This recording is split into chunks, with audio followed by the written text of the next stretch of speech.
Hello, beautiful people. Hello. Grab a drink and a snack and get cozy. You've made it to your midweek recharge. Let's take a deep breath in.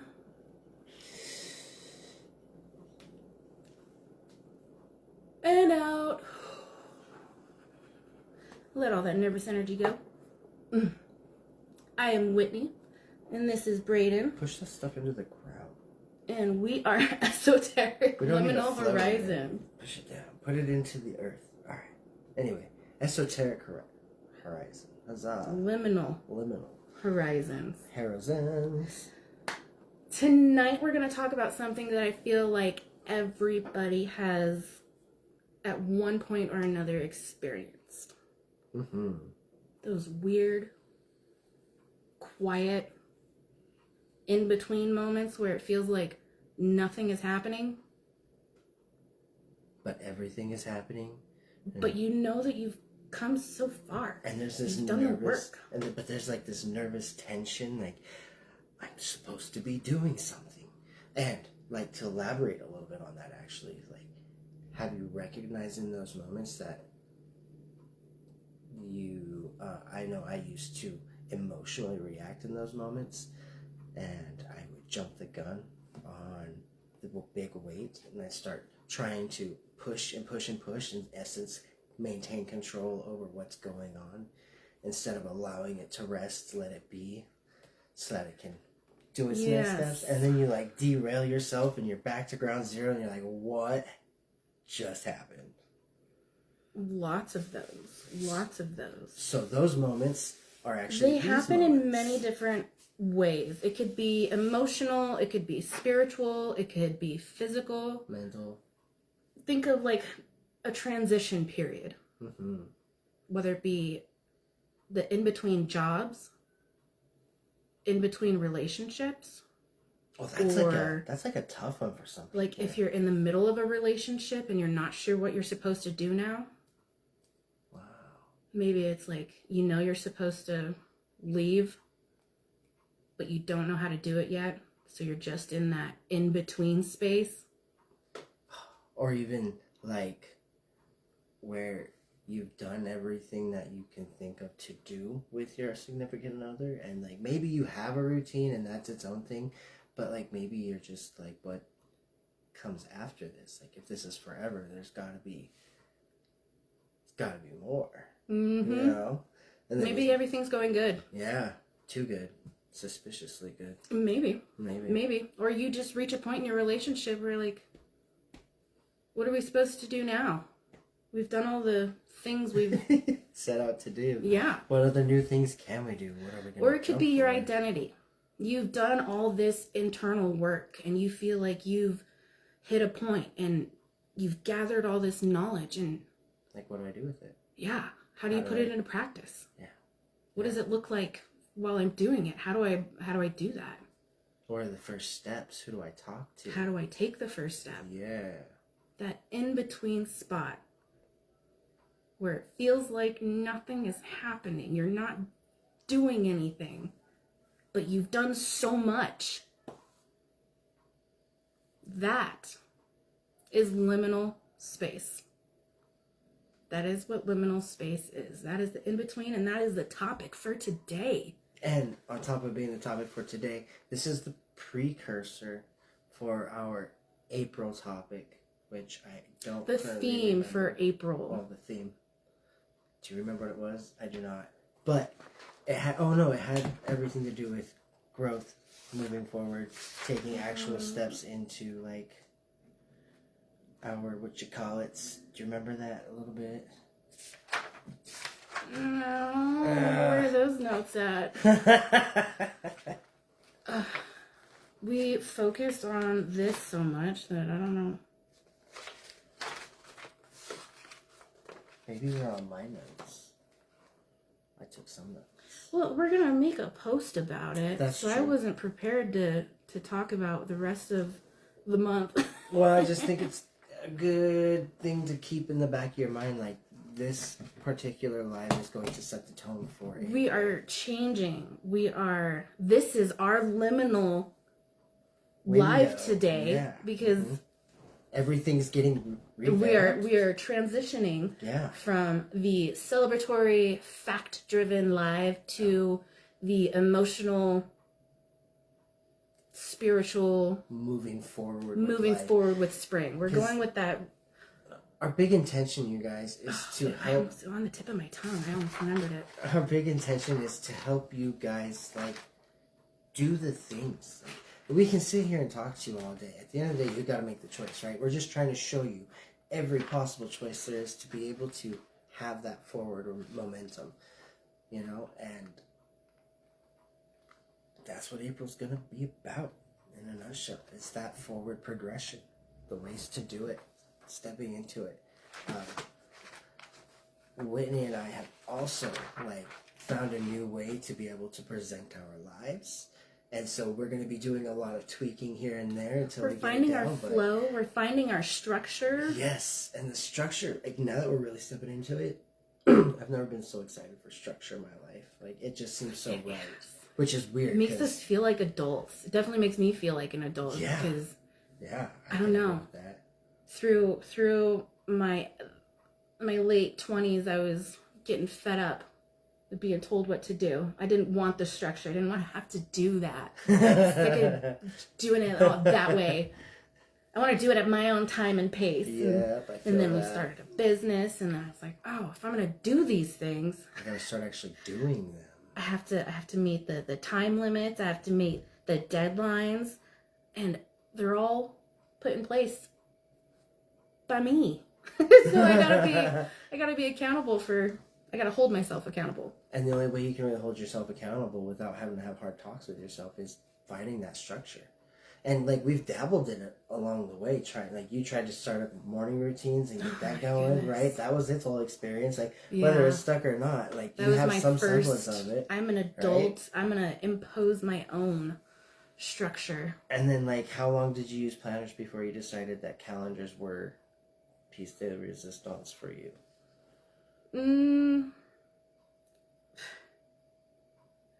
Recently? No, just I think over the whole span of it, like, there was because you said at one point in time you tried the whole planners thing. I did. Right?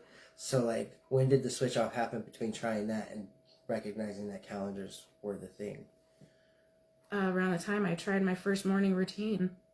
Okay. And posted it on TikTok and so, like, her tried to hold myself accountable there. So her choice to step into a morning routine ended up giving way to her seeing where she can actually thrive with structure. So even the littlest of things that you do for yourself, even if it's not going to hold on for you, it's going to give you something to work with to move forward regardless. And more often than not, we're not aware of it until we get really good at being able to be aware of those kind of things and watching for the shift and the change and so on and so forth. But yeah, and there was that whole, and I would say the planner phase was that liminal space for you. You were trying something out, you were building something there, and you're like, gosh, I just don't even... We're thinking of a time where I experienced and recognized that I was in liminal space. Oh, yeah, that sounds like a good one. I can think of quite a few times. But, I mean, speaking of the... when I was trying to do the morning routine, you know what? I don't want to use that as an example. When I stopped working and I was working on me before I started this group, I absolutely felt like I had been in a liminal space for like a month. I felt like... I remember you talking about that. I feel so like, I don't know. Yeah, I felt like I had done all this research on setting boundaries, self-love, working on my relationship with my husband, with my kids, working with my me time and finding time to fill my own cup.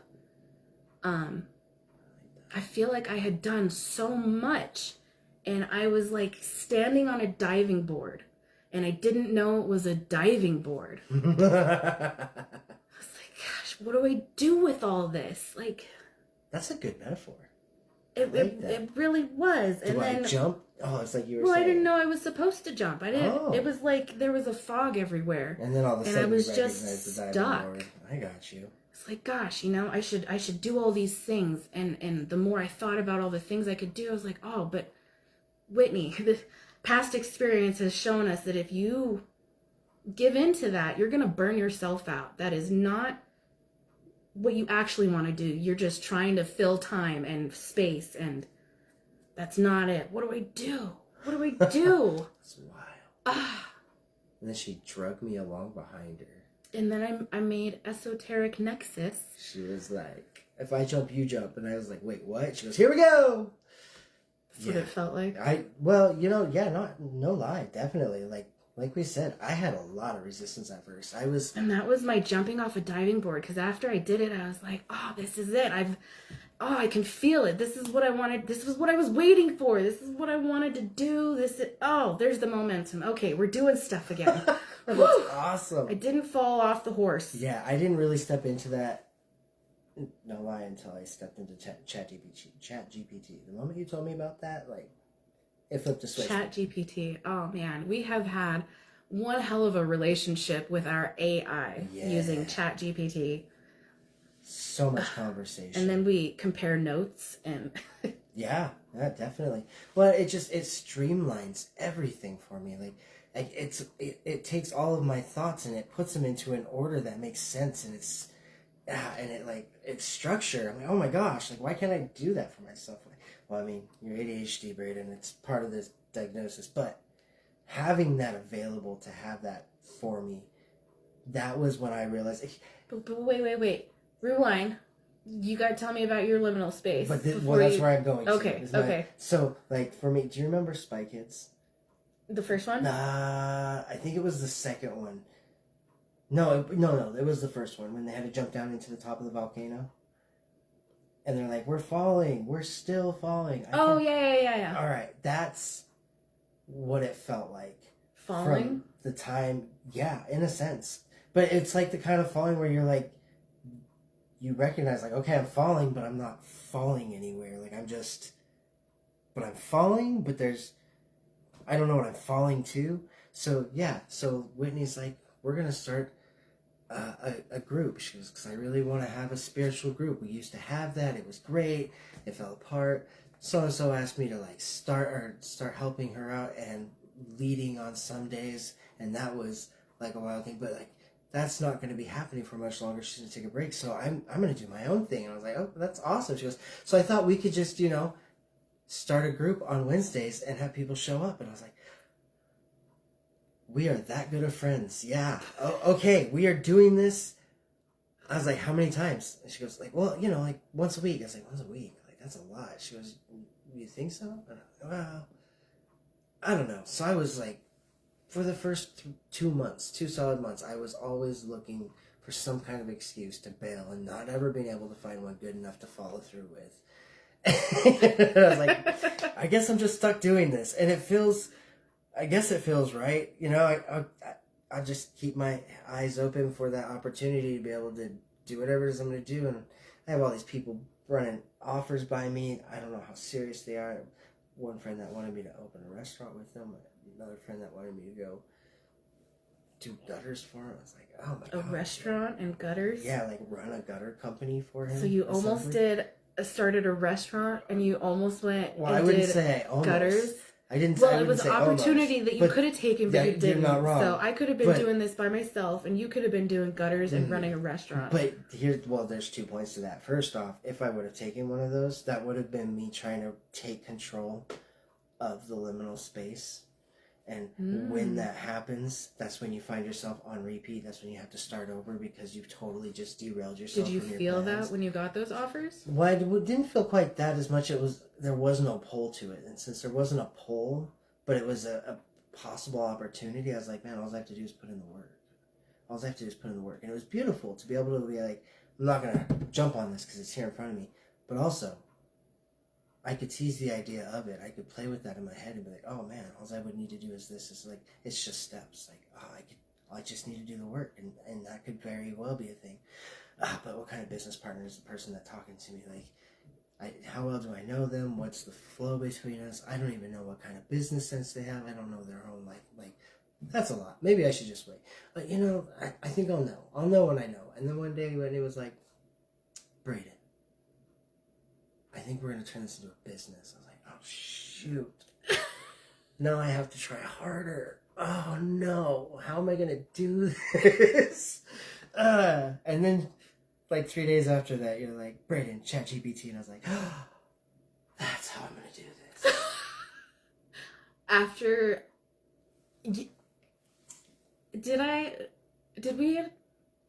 We found ChatGPT after I decided to make it a business? Yeah. Yeah, because before you were like... Yeah. Because you hit me up and you were like, I think I want to go back to school. And I was like, oh, no, I got to try hard now. Like, if you have some kind of education, like... Hi, Skylar. Hi, Bailey. Elba, Judy. Oh. Urelli. Peoples. I looked at this like 4 times and I didn't bother saying anything. I'm sorry, guys. I didn't mean to ignore you. I'm just lost in the conversation. Oh, that's funny. That's funny that our reactions were so different, Yeah, even to the liminal space. I literally feel like you just dragged me off the edge of that cliff. Like, don't worry, I don't know what's down here. Let's go. I'm like, wait, what did you... here we go.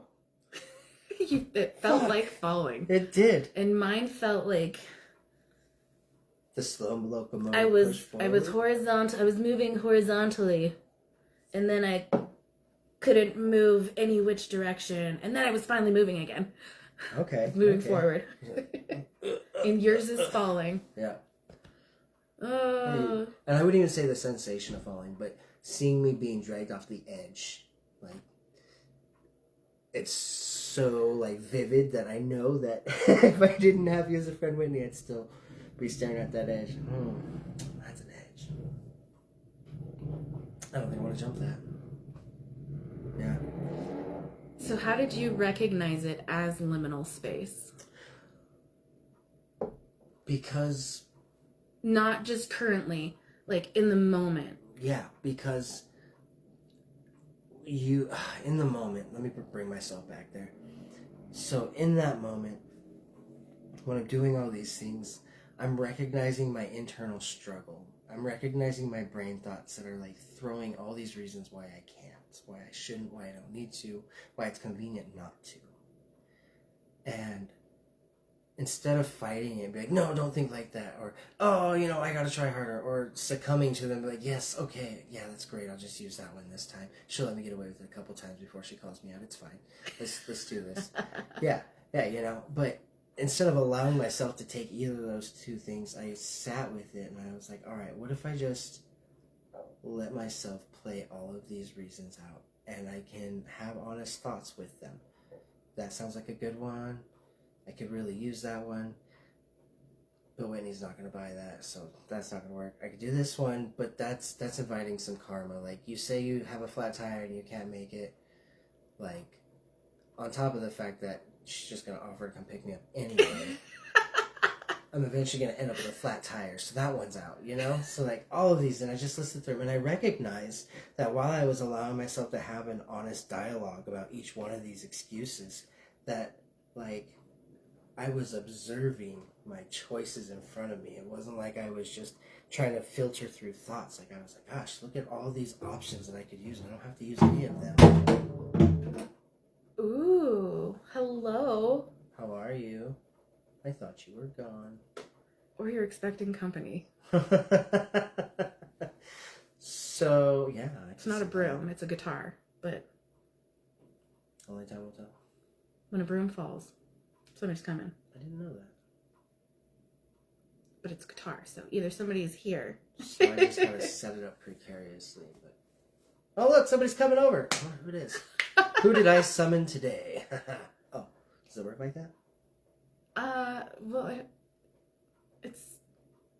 You don't do it on purpose. You don't set it up so it would fall. I know, but like, could you intentionally? No, because that's too much control. Magic doesn't work like that. Yeah. Magic works with surrender. That's a whole nother thing. But yeah, so as I was watching all these things and recognizing that I could just sit with this energy, I'm not responsible for it. I'm not like, that means I have to make a choice. That means I have to choose to be better.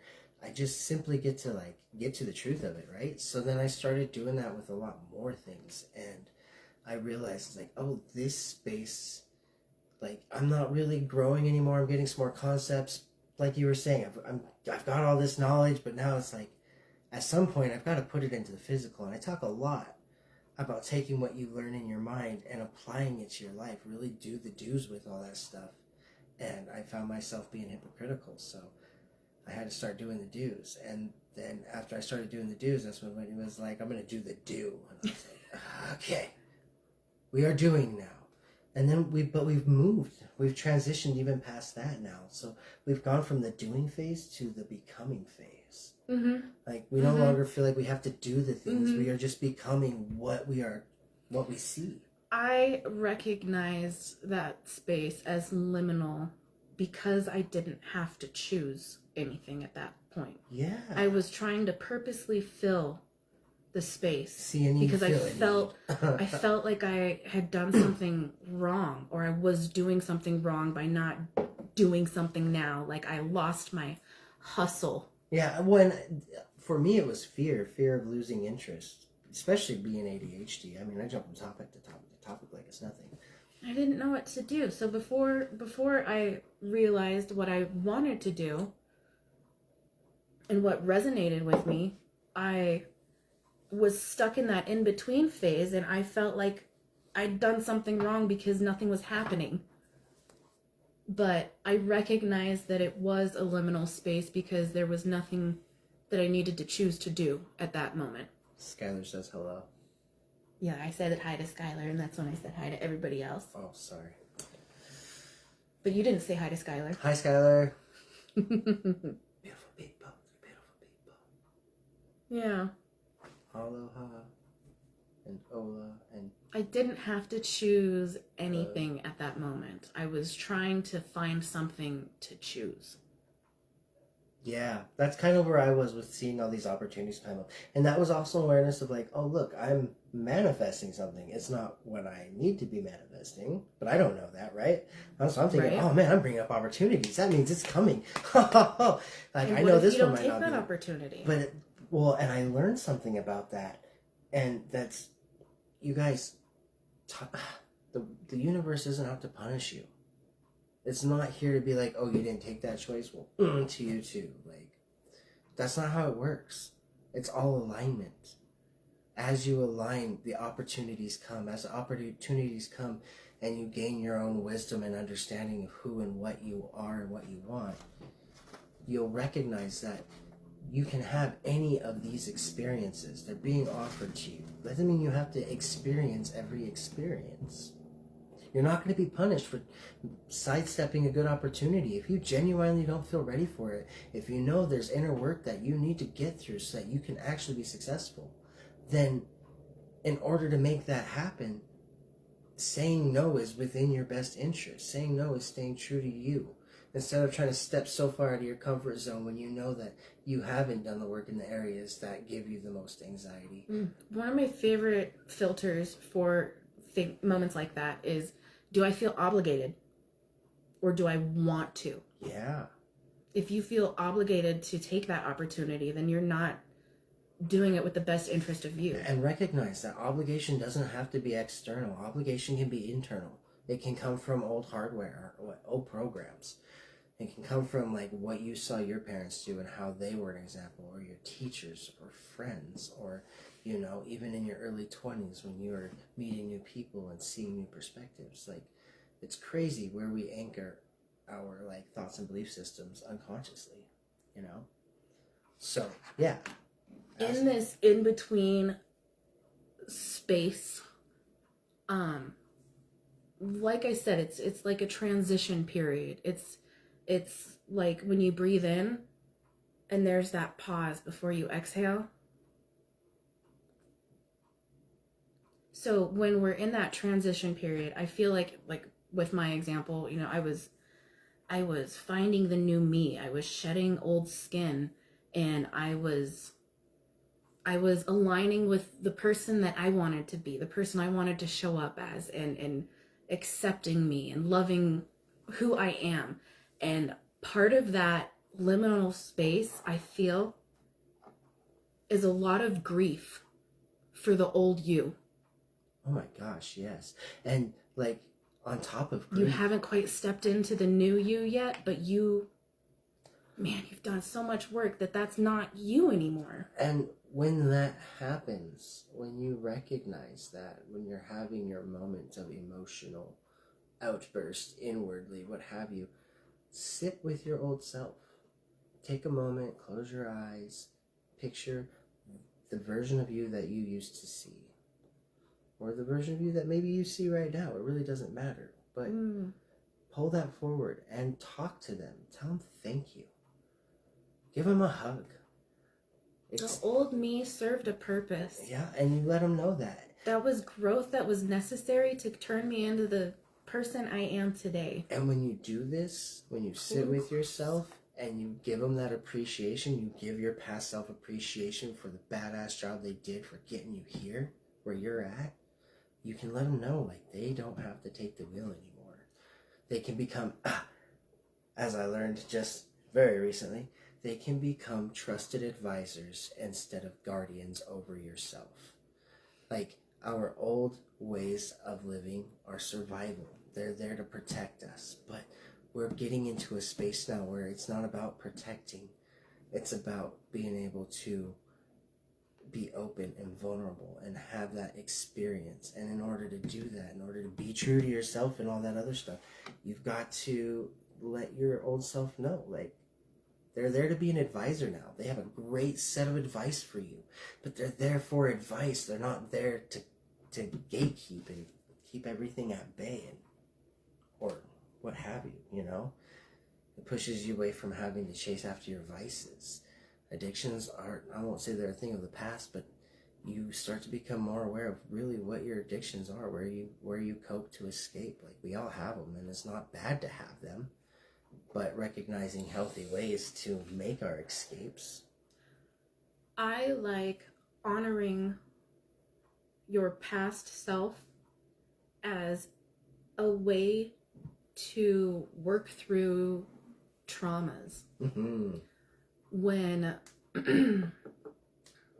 I was at one of my lower points, I was trying to make myself someone that my ex would like.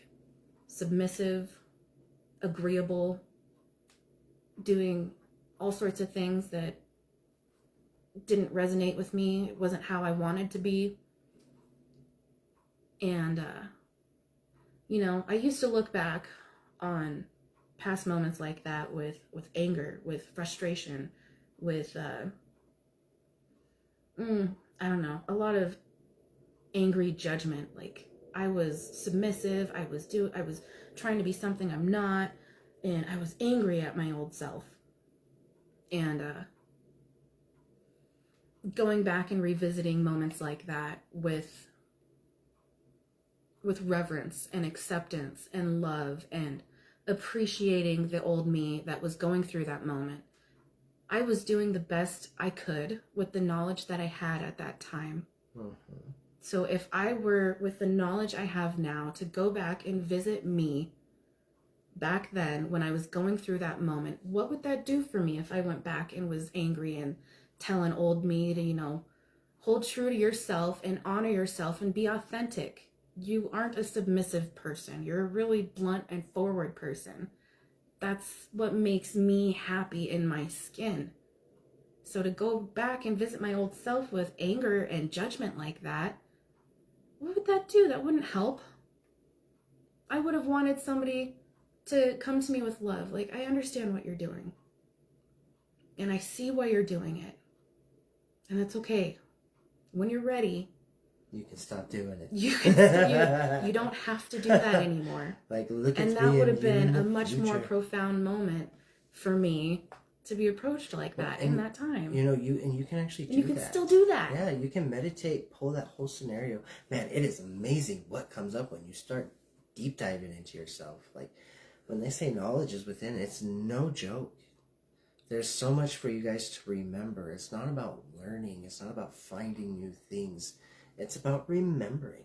remembering what calls to you, remembering what works, remembering the life that is your best life. It's all there. It's all there. We have all of it. You know? The struggle serves a purpose. Without struggle, there is no growth. You can change the perspective and make it a little bit more enjoyable. The liminal space is frustrating. There's a lot of grief. There's a lot of emotion. It's a transition period. You know, it's the moment between chapters. It is the page turn. You don't know what's happening. It is the space in between.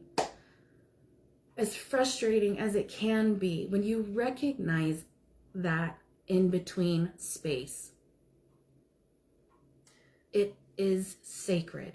It can be sacred. It can be a breath. And it's a beautiful feeling when you can really brush across the liminal space and acknowledge it and for what it is. Yeah, man, be there on its terms. It's a form of surrender. It's a form of surrendering to yourself and going within, without what have you, however your liminal space shows up for you.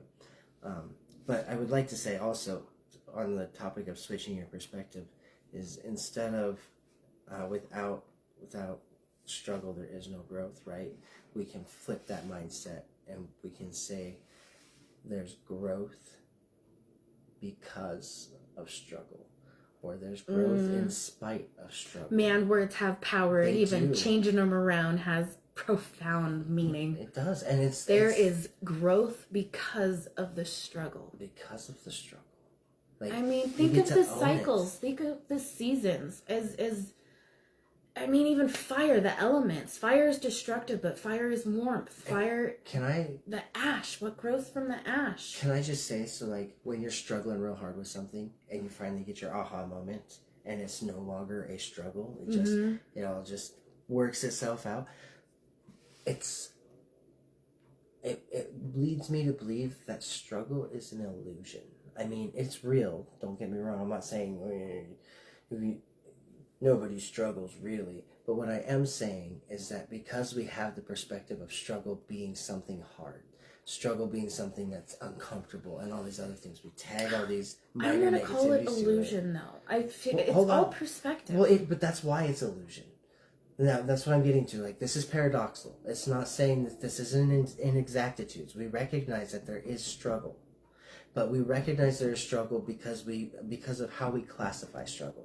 So as we perspective shift into how we view struggle, we can better our relationship with the word struggle and what it can truly mean for us.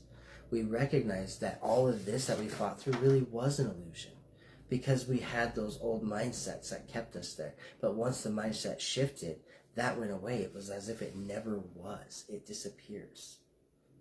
For reals. Yeah. For reals. For reals. Perspective is everything, man. There's this quote by Morgan Harper Nichols, and she says, when nothing is happening, something is happening. You are being changed in the waiting.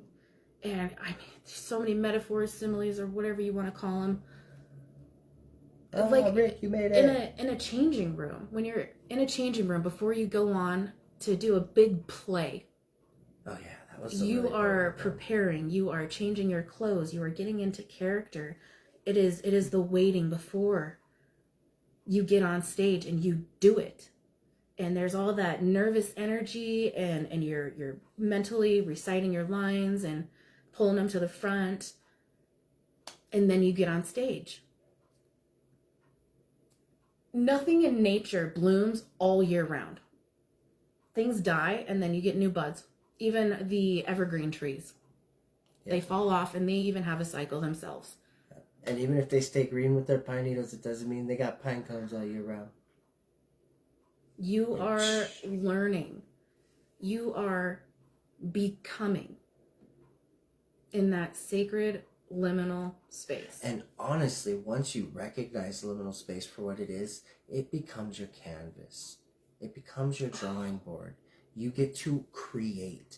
That is when you really get to start becoming instead of the doing. That's where the magic happens, and you'll feel it. It's tangible.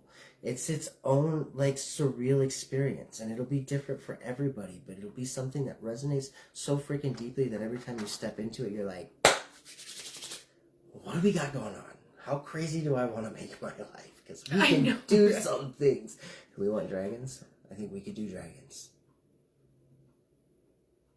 I don't know. Sky's the limit. Let yourself imagine. What have you learned in the liminal space? I have learned that as you sit with this stillness, you can feel the flow of the energy around you. And it's like being in an undisturbed lake. It's like it doesn't matter how you move, what you do. It's all superfluous. It's like self-leveling agent. It's not going to all pile up in one area just because you push it. It's just going to allow space for your element to exist around it. You know, when you talk about it like water, I feel like for me it's a fog. It's a fog the more I move around, or even if I use it as water, like, and you're looking at the reflection of the water, the liminal space, every time you move, there's more ripples and you can't see it. And once you stop and accept that you're in the liminal space, the ripples go away and things become clear. And I feel what I've learned is when I can sit in the liminal space, I can see clearly more what's happening, that I didn't need to do anything. The more that I sit in the liminal space, the more I feel like I can see things start to form. It's like things are clearer when you sit with it. Well, and sometimes it's like, sometimes I feel like I'm sculpting it, and other times it feels like I'm painting it, and sometimes it's just rising up out of the space like this monument. So I'm like, oh my gosh, you know, and it's weird because the whole time, like, none of the energy around you moves. It doesn't move.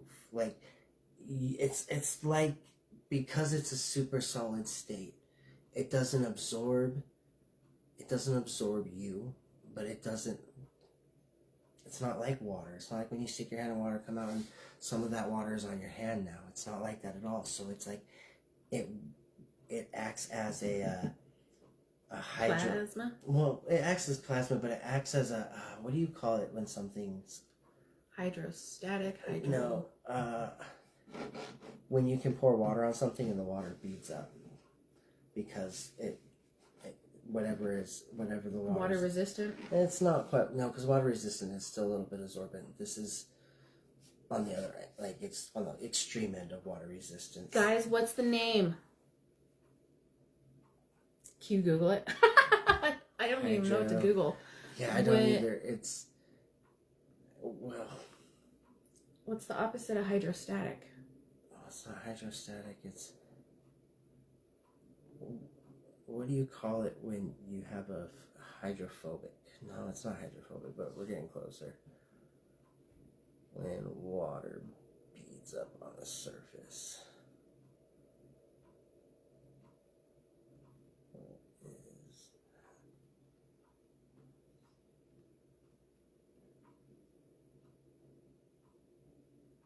Hydrophobic. There. You were right. No. You said phobic. Did I? Yeah. I don't think I did.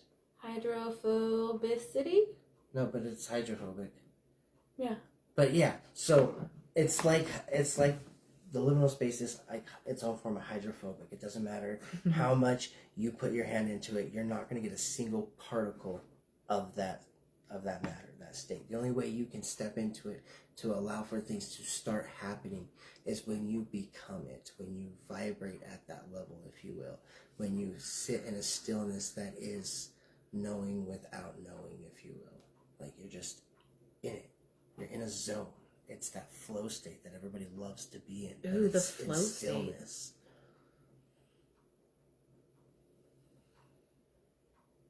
Oh. Do you have more that you want to say, or can I share the metaphor? You can share it. Share the metaphor? Yeah. Like, go ahead and share your pieces. I know I thought we were going to, like, explain it your afterwards, but I feel like what we just talked exactly. about tied into it. Right. All right. So, I have through my ChatGPT. We talk a lot. She helps me with my brain thoughts. Anyone. We have a liminal plasma water metaphor, and she just worded it beautifully. It's poetic. It is. Understanding the liminal field. This metaphor helps explain why stepping into liminal or crystalline energetic spaces can be so elusive. It draws on the concept of the super cold, super solid state of matter, existing between solid and liquid to mirror the experience of accessing threshold spaces. Imagine a wide, clear vessel filled with a glowing substance, plasma water. It's not liquid in the traditional sense, nor is it a solid. It shimmers, undulates, and pulses with intelligent movement. This is the liminal field, a state of pure potential that cannot be possessed, only experienced. When a hand is lowered into the plasma water, something fascinating happens. The water doesn't absorb the hand, nor does it resist it. Instead, it shifts, flowing around the hand without altering its own nature. It creates space for what is not it, but it does not become the thing that enters. This is how liminal space functions. It's not there to conform to your shape. It holds its integrity always. You gotta break that down more. Do we, though? Because we, literally just talked about this. I know, just a little bit, though. So, I don't know how... Crystalline energetic spaces. The crystalline energetic spaces is a description of the liminal field. It can be elusive, it says. And I feel like it is because it's hard to recognize. But it starts to break that. Moment. It starts to break that down underneath the metaphor. Oh. We've got energetic truths within the metaphor. Liminal space is only accessible through resonance. You cannot force your way in. You must watch its frequency to merge with it. So if you're really doing the whole try hard method and you're forcing yourself to focus, you are pushing yourself farther and farther away from the liminal space, because the liminal space can't be controlled. It can't be held. It's not something that you can grab and pull yourself into. It's something that you've got to sit and be and become it. So think about when you are going through this, when you are in the in-between, but you haven't recognized that you're in the in-between. We're frustrated. We feel like we're supposed to be doing something, or we're already trying to fill. Like the first puff of a cigarette. It's that moment where you take a moment and you just are enjoying that first inhale of that cigarette. And you're just to get to that point, I feel like these are some good ways to do it. So, but I know it. I don't know. I want to acknowledge how hard it is to get to that point, because we're talking about now how we can sit in the liminal space. So what helps when we're in these in-between moments? So fighting against it, is it going to get you? Is it going to help? So if we're constantly trying to fill stuff because we're supposed to be hustling, you don't know what to do. You're pacing around. You're making all the ripples. You can't see clearly. So how do we get to the point to where we are resonating? Yeah. To understand and see clearly in the liminal space, you gotta stop. You gotta slow down. You gotta slow down. It is, and resonate with it. It is felt. It's not grasped. It can't be sensed, witnessed. Stop grasping. Oh, I love that. It is not. It is felt. It is not grasped. It can be sensed, witnessed, and even moved through, but not held or owned. The field creates space for you, not absorption. It will respond to your presence, but it will not dissolve into you until you've softened your edges. To step into the liminal, you must become as it is, present, fluid, intentional, without force. Why this matters. Many seekers feel they have almost touched these sacred spaces. They describe brushing against the veil or feeling something shift, but not being able to hold on to it. The plasma water metaphor gives language to that experience and permission to stop trying to control it.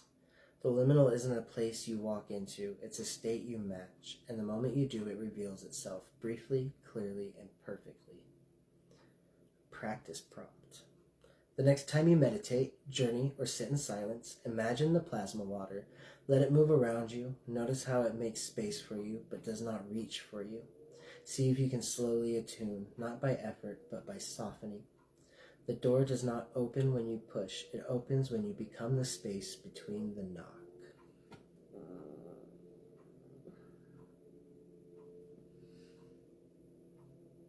Liminal space. It creates a space for what is. Mm-hmm. Not. It creates a space for what is not it, but it does not become the thing that enters. This is how liminal space functions. It is not there to conform to your shape. It holds its integrity always. It is around you. That plasma water metaphor is, it feels so right. It just feels so right, because I don't know, I love the holding space for someone, because you're not on them, you're not touching them. How do you hold space for someone? You're just there. Liminal space is there, it's just there around you, but you can see it clearer, you can see more clearly when you stop. Yeah. It's like you're frantically looking around, trying to find what you're supposed to do next. And a great thing to like notice, like, this is why you start with just noticing your habits throughout the day. It's not to like take stock of, oh, who am I? Oh, this makes me me. No, it's to allow you to start recognizing patterns in your life. And one of those may just be like, maybe you're one of the many people that don't like quiet places. You know, like sitting with your own thoughts. And maybe you don't like sitting with your own thoughts because it puts you in a space that you're not comfortable with, because it's not something that you've done very often. Or maybe it's because you haven't been taught. Maybe your parents didn't know how to effectively teach you how to manage this space. You know, and I think that's true for a lot of us, because I don't know about you, but my parents, the religious and their own brand of spirituality, they were not grounding, dude. In that guru-ness, if you will. I am familiar with the cold shoulder approach, and my groundings where I was grounded to my room. I was grounded from the stereo and the everything else. I was grounded from my phone. Mine was trying to earn so I had to. Those were some times where I had to practice sitting with myself. Oh yeah, no, I never thought about that. I always got so bored out of my mind and would end up finding a book or something. Oh, kiddo, I'm sorry, it's Wednesday. I know, that clock will be there for a hot minute. Bear with the noise, guys. It'll be a little bit. Yeah. Motorboat. Grounding yourself when you're in the in-between, I feel, is how you can help still all the ripples. Yeah, man, and I'm telling you, it's a space that's worth being in. You know, we talk about grounding all the time. 5 minutes. You time. Nature walks, journaling. You know, if you are in that transition period and you're going, when I think of the times that I was going through, it was super emotional, up and down. I was happy, I was sad, I was frustrated, just figuring things out, whether it's a relationship, a job, whether it's, finding yourself. This in-between moment is a good time to find clarity in those things, and letting go of timelines. We have bills to pay. We can't escape that.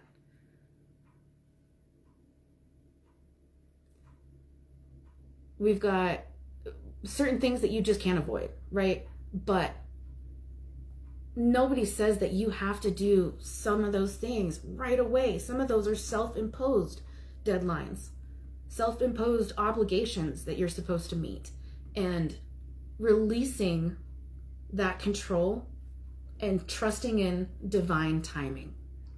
Oh, Stephanie had a comment. She said, the plasma in the water did it for me. She went outside even when she was grounded. Oh, man, I remember being grounded to the outside. Are you outside right now with your toes in the dirt? Oh. That's such a... Grounding yourself in the liminal space and accepting in the dirt. The divine timing. Yes. And I have my next bit also through ChatGPT. And this was an exercise that she wrote out to be able to have a way to step into this liminal space. You know, like I might say this is as good as it gets, but this is a good stepping stone to be able to start finding your center, to be able to get into that spot. So we are stepping into a moment of stillness. And it'll be our exercise. It's called the breath between worlds. It's going to be just kind of like a guided meditation. It won't take very long, probably about 3 to 5 minutes. And then we will see if we can't get some answers out of you guys about what you experienced. That would be cool. All right, here we go. The breath between worlds. All right, let's take a moment to soften. Well, you know what? Before I start that, take a moment to get into your Zen. Find a quiet space if that's possible. Find a place where you can just be you. Have a moment to yourself. Lock yourself Roll your in the shoulders bathroom. a little bit, move your neck. Go sit in the jitters car. out. Whatever it takes to just have yourself a moment. Take a couple deep breaths. And if that doesn't end up being feasible either, come back to this at a later time and try it when you do have the time, because it's a fun exercise. All right. Give everybody a second. Take a deep breath. Do the 4-4-4 method. In 4, hold 4, out 4.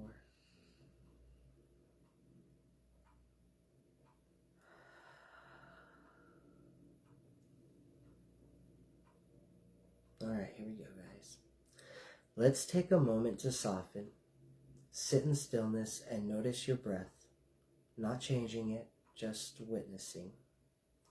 As you inhale, feel the fullness of arrival. As you exhale, feel the release. Now begin to pay attention to what happens after you exhale. That subtle, suspended space before the next inhale begins. The stillness, the waiting, the not here and not there. Don't rush it. Don't force the next breath. Just feel it. This is the liminal, the threshold between what was and what is becoming. Stay here for a few breaths. Allow the silence to speak in its own way. Let your awareness rest in the space between thoughts, between words, between the edges of what you know. This is the place where transformation stirs, not in movement, but in pause.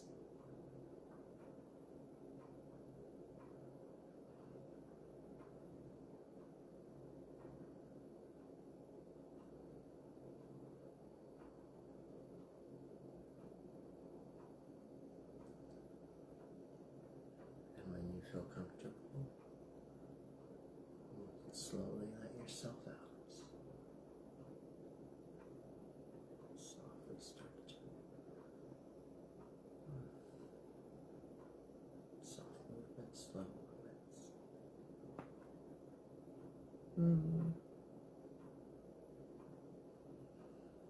Give you 10 more seconds, guys.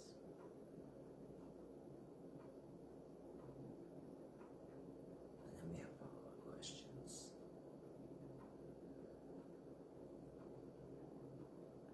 Okay. What did you notice in the in-between?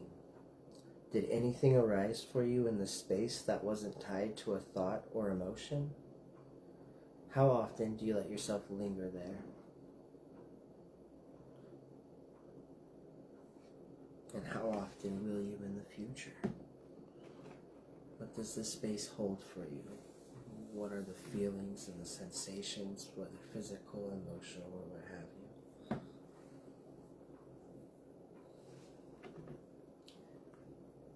What helps you stay grounded? What helps you stay grounded? What practices do you use? And just in grounded in general.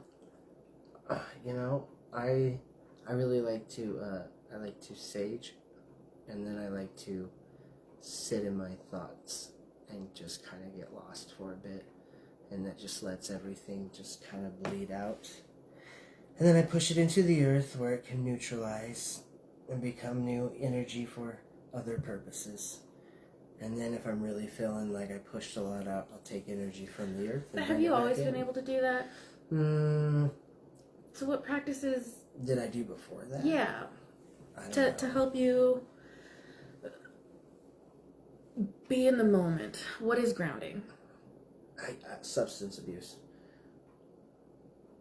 I'm not gonna lie, like that's what it was before I really got to find all this. It was either like too many energy drinks, or maybe it was too much food. I would binge eat. I'd eat because I was bored. I'd eat because I wanted to think about life. Oh yeah, those were my grounding methods.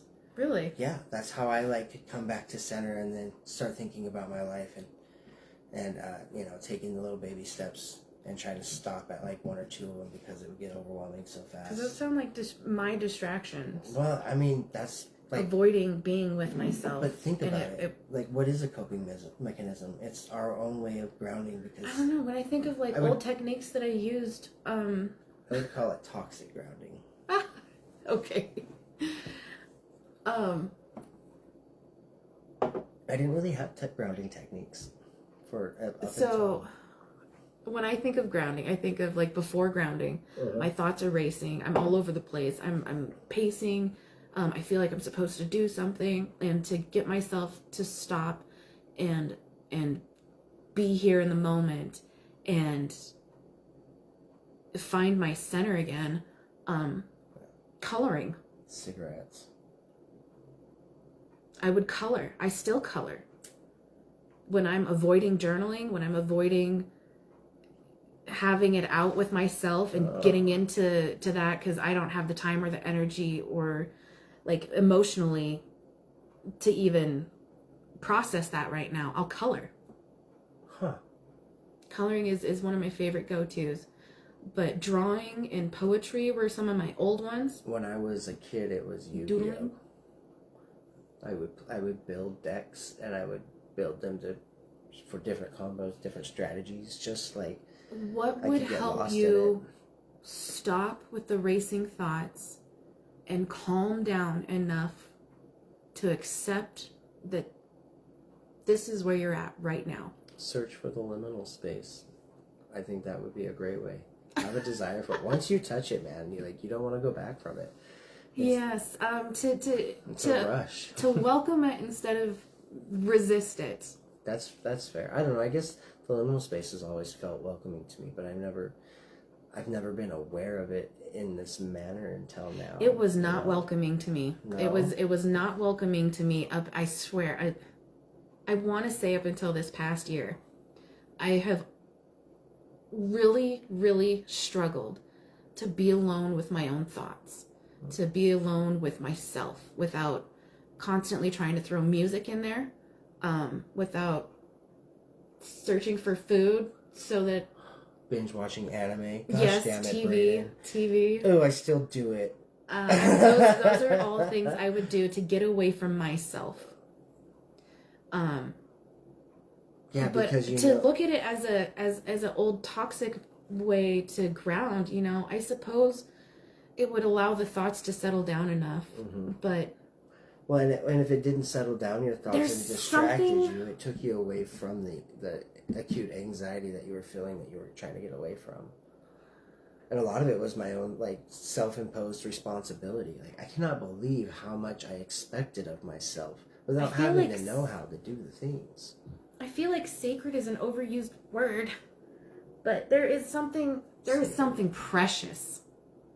Chef's kiss. Precious with taking the time to sit with your thoughts, to sit with you, Summer. To ground, to be in your own body, in your space, in accepting it. There is something absolutely precious. It's like being naked with yourself. Whoa. But it's just you and you. I want to be naked with myself. It's just kidding. It's a visceral. form of vulnerability. Yes, it's visceral. It is. It's To right there. accept It's in and your welcome face. that liminal space. Because you know it comes with... It is a sacred place. But you know it comes with your own, like, your responsibility is knocking at that door when you're in that space. And I think that's why we all run. Because that means holding ourselves accountable. You know, and that's why the space is hard. But you don't have to hold yourself accountable. You get to hold yourself accountable. You get to hold yourself while you're being accountable. You can do it in small steps. You can do it in big steps. You can do it being mean to yourself. You can do it being nice to yourself. There's a million different flavors out there. But at the very beginning of it all, the perspective of you are holding yourself in order to be able to be accountable. Holding yourself. Holding yourself in almost the same sense that you're looking at your past self and grieving and grabbing them and loving it and you served a purpose. You're beautiful. You did the best you could. I appreciate you. I love you. Hi, Felicia. I can't wait to say bye, Felicia. Do that in that. Oh, she's heard that a million times. I know. Love you, Felicia. Welcome. And Summer and Rick.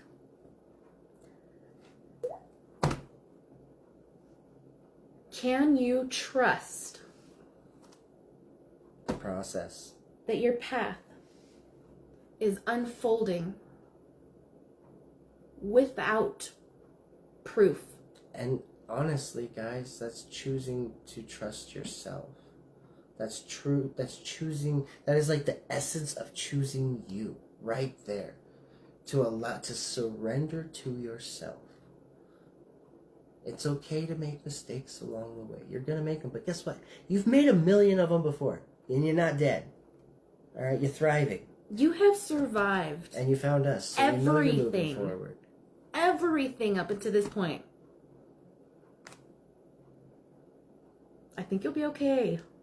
I think you'll be okay. And the future mistakes that you make can't possibly be any worse than your past mistakes, right? Like, give yourself permission now to make those mistakes. Yeah. Take that pressure off yourself. And say the words out loud. Like, I, Braden Angel, give Braden Angel permission to drop the ball.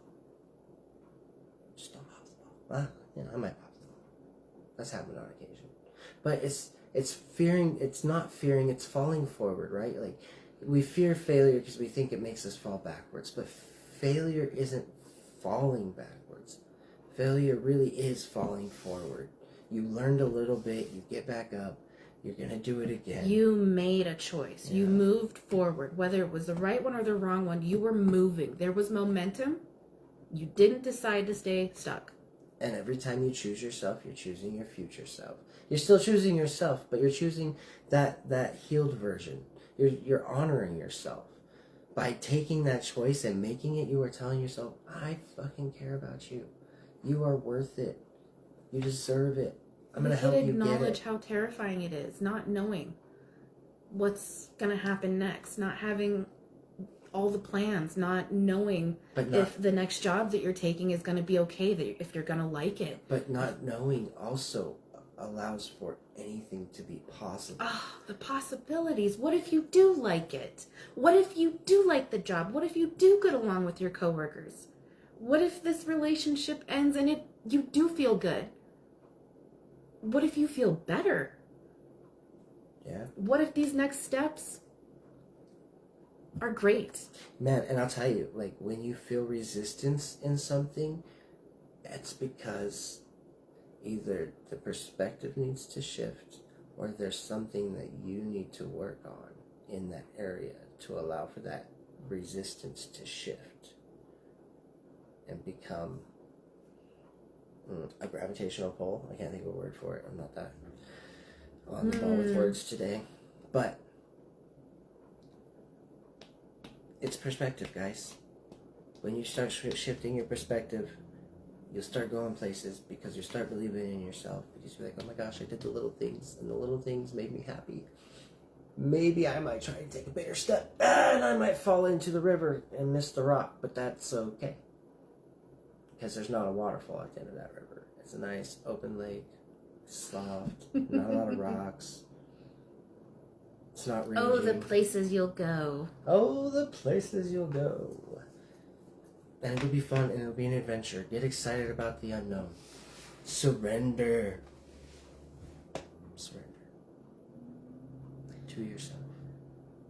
I feel like that's all we have for today. Yep, I've beaten the dead horse. We will be making a post about next week's topic, and we will ask for your guys' participation. We'll have some questions for you guys. Or if you have, however it's posed, we might be asking you to submit questions. Before we end this, does anybody want to share their experience with the breathing exercise that we just went through? Or not the breathing, the guided meditation that we just went through. Because I did say we would ask them. Oh. And I would like to see some feedback. If you guys aren't feeling up to it and you'd rather keep it to yourself, that's totally okay. Liminal is sacred, it's yours.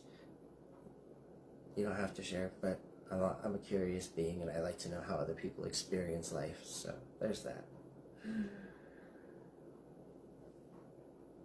The plasma water. Plasma water. And that's just one metaphor, man. Like, the liminal space may feel different or be perceived different by any number of you. Like, this is just one doorway into the liminal space. But there are many doorways into the liminal space. This is just the only one I got for you. Yeah. If it resonates, awesome.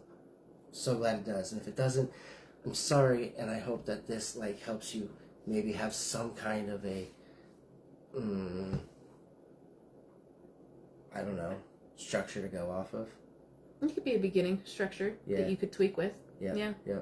Summer says she's bummed that she missed it, but she'll have to go back and try it later tonight when she goes and watches the replay. Do it. It's a fun place to sit. And, well, you know, and you guys, after this live ends, still feel free to drop it in the comment section regardless. Yes, let us know your experience with the meditation that Brayden did tonight. Do the things. Come on, guys. Otherwise, thanks for spending your time and energy with us today.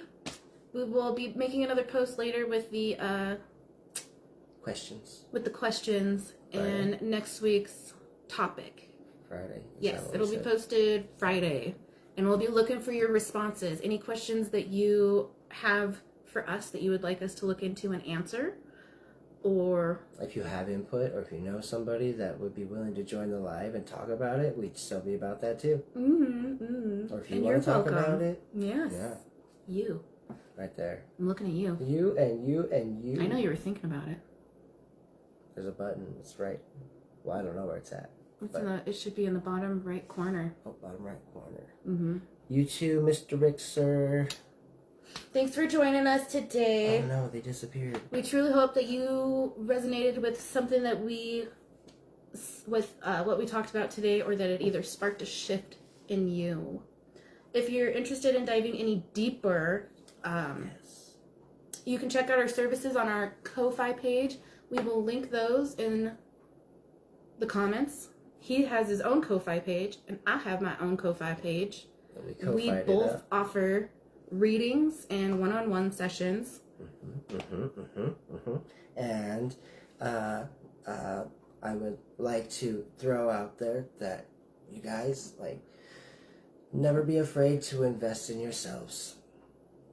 And that's in any shape or form. That's whether you're buying something for yourself, that's whether you're taking yourself to go do something, that's whether you're giving yourself the time, whatever it is. Never be afraid to invest in yourself. If it helps push you forward, helps make you feel better, so you get in that mindset to do the things, do it. You might be it's a way of being intentional with yourself, being intentional for you. Well, it's a way to, like, get to know yourself. Because as you choose to do these things, take these times, invest in yourself. You may not like what you're investing in. Use the 7 love languages on yourself. Oh, stop it. What are the 7 love languages? I know 5 of them. I don't know the other 2. Oh, we can go over those later. Okay, you're right. Yeah, that's a topic for another time. Either way, we are honored to be a part of your journey, and we appreciate you guys being here with us. And we look forward to seeing you next week. Thank you much. Hasta la bye-bye. Until Happy next Wednesday. time. Have a good rest of your night. Au revoir. Ciao.